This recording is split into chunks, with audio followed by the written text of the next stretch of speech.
Oh, she gave me a pickaxe.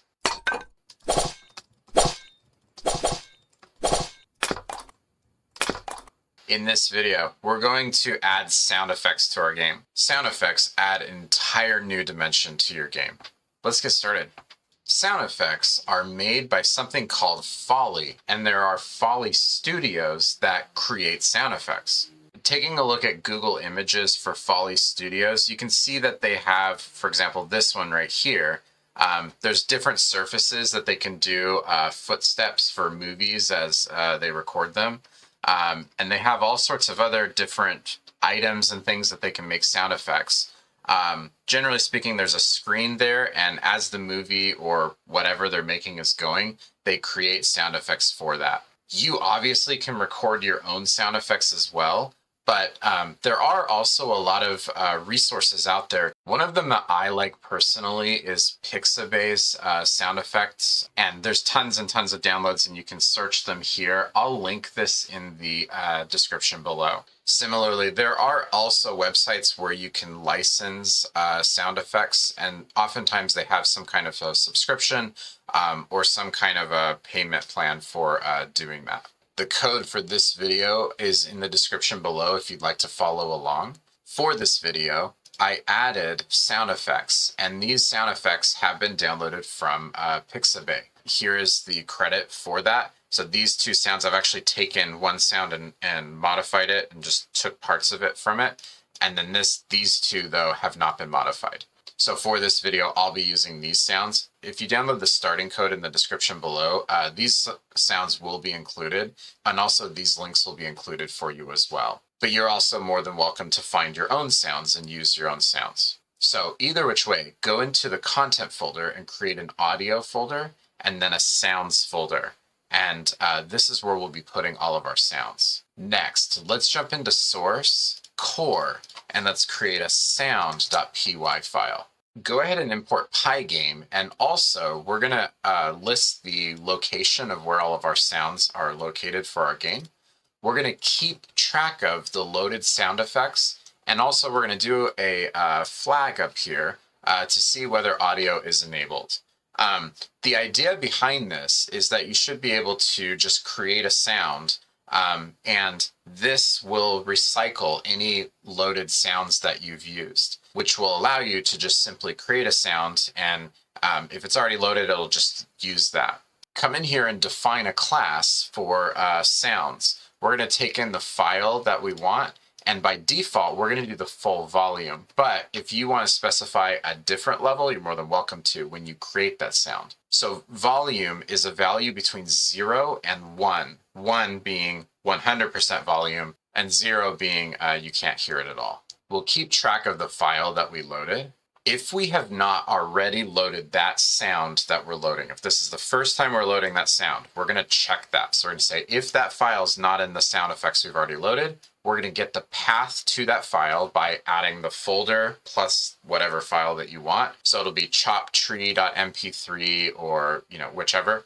And then we're going to add it to our cache, to that little dictionary that we have here. The key is going to be the file, and we're just going to call pygamemixer.sound, and we'll create a new sound, passing in the path. We're going to then take that sound from the cache. By this point, it will have been loaded. So if it already was loaded, it won't even run this code at all. It'll just, okay, we already have it. We'll just take that. And then we set the volume of that sound to whatever it is. Next, we're going to create a method for playing our sound. And in Pygame, you can just use mixer.sound.play, but really this class is going to kind of be a wrapper around it to just make it generally even more easier to play sounds, and also even more easier to load sounds.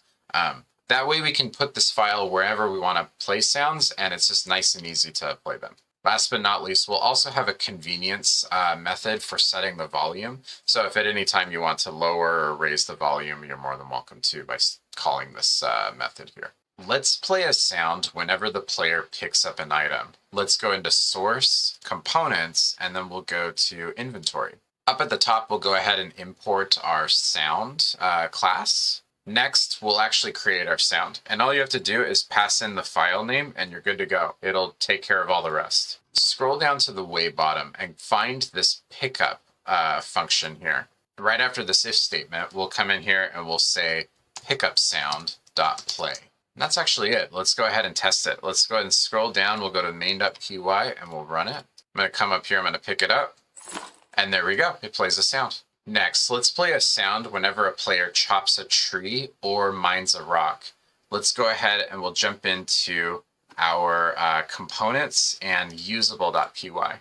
Up at the very top, go ahead and import our sound class that we have. Scroll down to choppable. And inside of the constructor for choppable, all we have to do is say self.sound equals sound chop tree. Now, essentially, this is going to do that for every single tree. But again, this is recycling the sound. So you really can just type this and it will ensure that this choptree.mp3 file is only loaded once. Come in here and we'll find where we actually have the logic for chopping a tree. Right here is a successful actually chopping the tree when the distance is less than 60. We'll come in here and we'll paste it right here. So again, I'm in choppable. In the on method, find where it says distance less than 60, and we'll add this play thing here. Same exact thing for the mineable class. Let's come into the constructor, and we'll go ahead and add a sound effect for mining a rock. Similarly to this, the logic is extremely similar for mining a rock. We'll come in here and we'll do self.sound.play, and that will play it. That's actually it for this. And this is the beauty of how simple this sound wrapper class is. Let's jump into main.py and we'll run it. So for me, I was developing the game a little bit and I have this NPC right here give us an axe. So, but obviously you might have yours different. Let's chop this tree and there we go. We pick these up. Yeah, it still works. Absolutely. Do that, do that. There we go. We need to also test mining. This guy's going to stop us on our way. So as developing the game, this person right here gives us a pickaxe. Let's come over here to this rock. There we go. Okay, so that works. That's perfect. Last thing that we're going to do is we're going to add sound effects to combat. What we can do is we can actually add a specific sound to each weapon that you have just by giving it a sound argument. Let's come in here to our data. We'll go to item types. And for each one of these, see where it says damage, cooldown, and range. We can come in here, we could just add a sound to our weapon here. Same thing for, I'm going to add it to this, this sword as well. In the last video for combat, I created 2 different swords, so we'll just add the same sound effect to that. That's all right.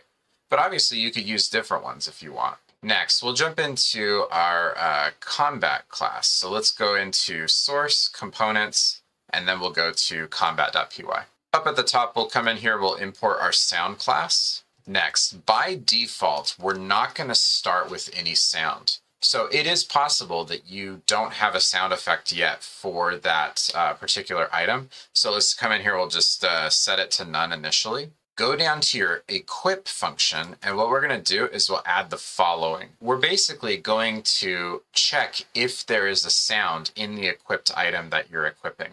And if there is, we're going to create a new sound. Similarly, in the unequip function, we need to clear out the sound so that no more sounds are done, and this one can clear itself out. Last but not least, when we actually perform an attack, we need to play the sound. So we'll come in here and go ahead.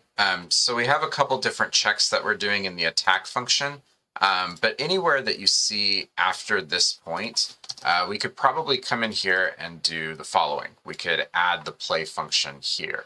You really could kind of add it anywhere here, but we'll add it here. That's probably a great place for it. This is actually it. Let's go ahead and test it. So we'll jump into main.py and we'll run it. Okay, let's come in here. We'll equip the sword. And, oh, there we go. And what's cool about this is that it's both the player and the enemy making sound. So because they both have combat components, you can have the sound effect play for both of those.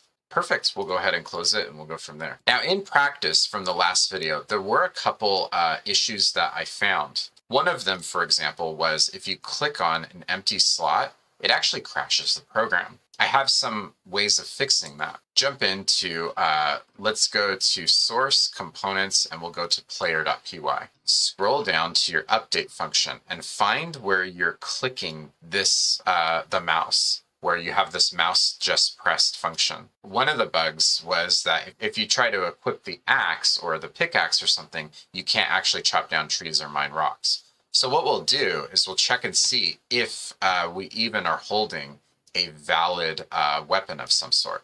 So by adding this code to it, if you equip an axe or a pickaxe, it will still chop down a tree or mine a rock.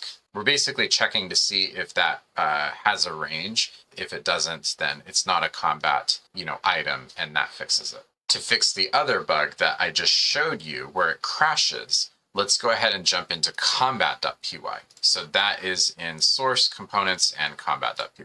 Go to the very top of your perform attack function. Find this one. The reason this is crashing is because of this line right here. We're checking the range, but if it's an item that doesn't have a range, it'll crash. Let's come in here and add the following code to ensure that we have a range on the weapon. If we don't have a range, it won't actually attack with that weapon.